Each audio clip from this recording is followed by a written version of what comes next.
So ayun, kumukulo na siya. Ito na yung oras para maglagay tayo ng Knorr sinigang sa sampalok mix. Yan po ang ating gamit, yung Knorr sinigang mix original. Yan po.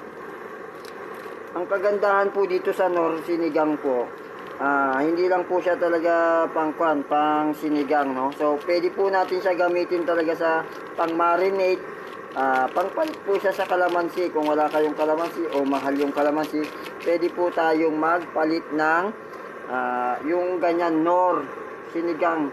O pwede po natin gawin yung pangpalit sa ating kalamansi. Kung wala, pwede po siya talaga pang marinate. Yan po ang kagandahan sa Knorr, no?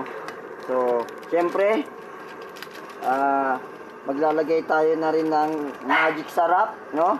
Ang magic sarap po kasi ay all-in-one na. So yan po ay all-in-one seasoning granules, yung ating magic sarap, no? Isa po siyang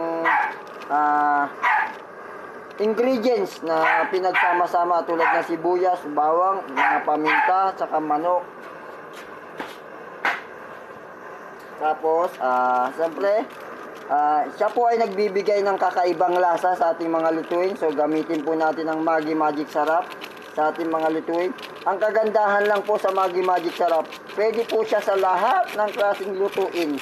Mga pababoy, manok, adobo, sinigang, lahat po pwede nyo siyang gamitin. So ayun po, naglagay na tayo ng magic. Lagyan mo ng magic.